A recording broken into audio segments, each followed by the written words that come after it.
ओम श्री गणेशाय नमः। जय श्री नारायण, जय आदिशक्ति माता। दोस्तों, आज हमारे चैनल पर एक ऐसी कथा का श्रवण करेंगे जिसमें धर्म बड़ा या कर्म।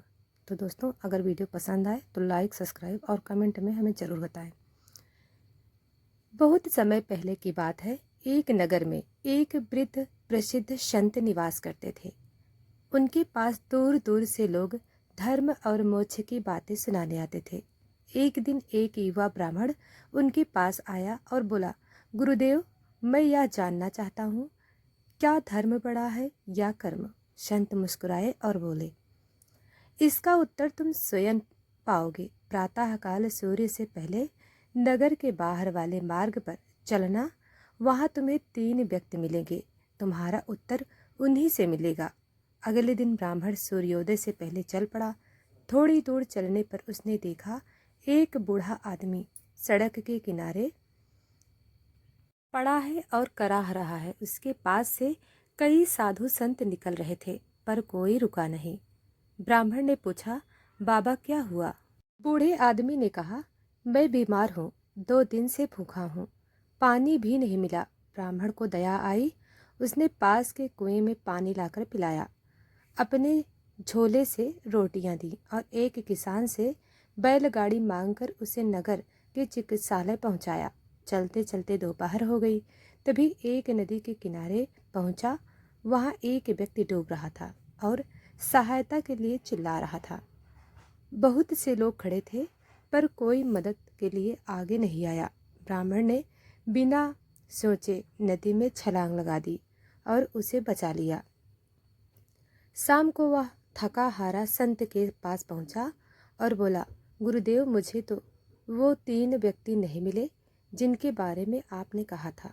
संत हंस पड़े और बोले, बस वे तीनों तुमसे मिल चुके। पहला बूढ़ा रोगी, दूसरा डूबता हुआ व्यक्ति और तीसरे स्वयं तुम। तुमने धर्म की व्याख्या की प्रतीक्षा नहीं की, तुमने कर्म किया और वही सच्चा धर्म है। जब कर्म में करुणा, सेवा और न्याय हो, वही धर्म बन जाता है। ब्राह्मण की आंखें भर आईं। अब उसे उत्तर मिल चुका था। धर्म और कर्म एक दूसरे के पूरक हैं, पर बिना कर्म के धर्म केवल शब्द रह जाता है। दोस्तों, अब आइए दूसरी कहानी श्रवण करते हैं। बहुत समय पहले की बात है। गंगा के किनारे स्थित एक सुंदर राज्य था। राज्य का नाम धर्मपुरी और उसका राजा था अमरसेन। राजा अपने न्याय, दया और धर्म प्रियता के लिए दूर दूर तक प्रसिद्ध था। हर दिन वह प्रजा की समस्याएं सुनता, ऋषियों से धर्मशास्त्र सीखता और खुद को एक आदर्श शासक मानता। लेकिन राजा के मन में एक प्रश्न वर्षों से चुभ रहा था, धर्म बड़ा या कर्म? उन्होंने अनेकों बार ग्रंथ पढ़े, विद्वानों से चर्चा की, पर संतोषजनक उत्तर नहीं मिला। एक दिन वृद्ध सन्यासी उसके महल में आए। राजा ने वही प्रश्न पूछा। सन्यासी बोले, महाराज, इस प्रश्न का उत्तर किताबों में नहीं, जीवन में मिलेगा। मैं आपको एक परीक्षा दूंगा। 3 दिन बाद सुबह महल के बाहर 3 राहगीर आएंगे। उनकी सहायता कीजिए, लेकिन ध्यान से देखिएगा कि कौन धर्म का पालन कर रहा है और कौन कर्म का। उत्तर वही मिलेगा। राजा ने सहमति दी। पहला दिन ब्राह्मण विद्वान। सुबह एक थका हारा ब्राह्मण महल के बाहर आया। उसके पास एक भारी ग्रंथ था। वह बोला, महाराज, मैं काशी से आया हूँ। वर्षों से धर्मशास्त्र पढ़ता रहा। यह ग्रंथ मेरी जिंदगी की पूंजी है, लेकिन मार्ग में लुटेरे ने मेरा सब कुछ छीन लिया। बस ये ग्रंथ बचा है। मुझे भोजन और विश्राम की आवश्यकता है।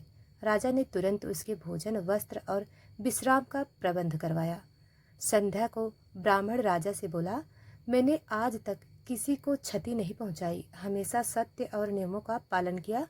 क्या यह पर्याप्त धर्म नहीं है? राजा मुस्कुराया, लेकिन कुछ नहीं बोला। दूसरा दिन कर्मयोगी महिला। दूसरे दिन एक महिला आई जिसकी बाह में गहरी चोट थी। उसने सहायता में एक वैद्य चिकित्सक हूँ। मार्ग में एक गांव में महामारी फैल गई थी। कई लोगों की जान बचाई, लेकिन एक संक्रमित रोगी की सेवा करते हुए मुझे भी चोट लग गई।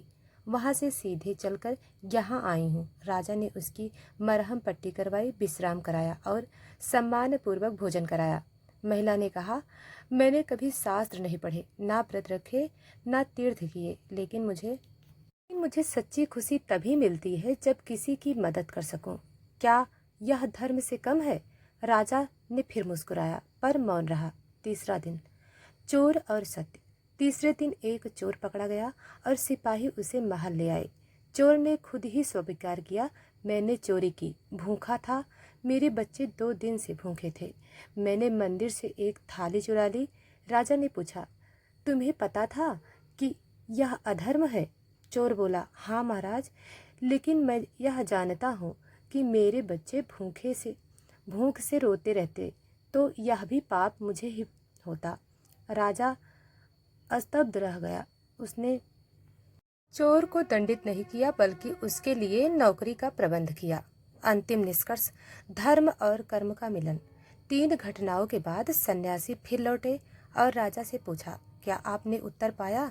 राजा ने सिर झुकाकर कहा, हाँ गुरुवर, धर्म यदि ग्रंथों में है तो वह जीवन से, कर्म से ही प्रकट होता है। जो सिर्फ पढ़ा जाए पर जिया ना जाए वह धर्म नहीं, जो सेवा ना करे वो पूजा नहीं, और जो पीड़ित के लिए ना झुके वो साधना अधूरी है। सन्यासी प्रसन्न हुए और बोले, महाराज, आज आपने समझा, धर्म तब तक अधूरा है जब तक उसे कर्म के रूप में ना उतारा जाए, और कर्म तभी पूर्ण होता है जब उसमें धर्म की भावना हो।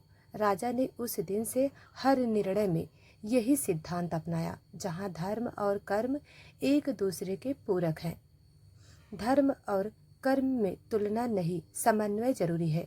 कर्म के बिना धर्म सिर्फ एक विचार है और धर्म के बिना कर्म केवल एक क्रिया। लेकिन जब दोनों मिलते हैं तब सृजन होता है, सेवा होती है और सच्चा जीवन होता है। तो दोस्तों, कर्म और धर्म दोनों एक दूसरे के पूरक हैं, परंतु कर्म बड़ा है यदि वह धर्म के अनुसार हो। धर्म का अर्थ है कर्तव्य की मर्यादा, जो जीवन को संतुलित और न्यायपूर्ण और नैतिकता बनाए रखती है। यह नियमों और सदाचार का मार्ग है। कर्म का अर्थ है कार्य करना, यानी जो भी हम सोचते और बोलते और कहते हैं वह सब कर्म है। भगवत गीता में श्री कृष्ण कहते हैं, कर्मण्येवाधिकारस्ते मा फलेषु कदाचन। तुम्हारा अधिकार केवल कर्म करने में है, फल की चिंता मत करो। तो बड़ा कौन है? यदि कर्म धर्म के बिना हो तो वह भटक सकता है, जैसे बिना दिशा सूचक का चलना। यदि धर्म बिना कर्म के हो तो वह केवल एक विचार या ज्ञान बनकर रह जाएगा, पर जब कर्म धर्म के अनुसार हो तो वह जीवन को ऊंचाई देता है। महाभारत का युद्ध, अर्जुन ने धर्म को जाना लेकिन युद्ध करने से हिचक रहे थे। श्री कृष्ण ने उन्हें धर्मयुक्त कर्म करने का उपदेश दिया, तभी धर्म की रक्षा संभव हुई। भगवान राम, उन्होंने अपने कर्म राजधर्म, पुत्र धर्म, प्रजा धर्म को धर्म के अनुसार निभाया। धर्म दिशा है, कर्म चलना। धर्म बिना कर्म अधूरा है और कर्म बिना धर्म अंधा है। पर यदि केवल एक को चुनना हो तो धर्मयुक्त कर्म सबसे बड़ा है। तो दोस्तों, अगर यह वीडियो आपको पसंद आई हो तो लाइक, सब्सक्राइब और कमेंट करें। धन्यवाद।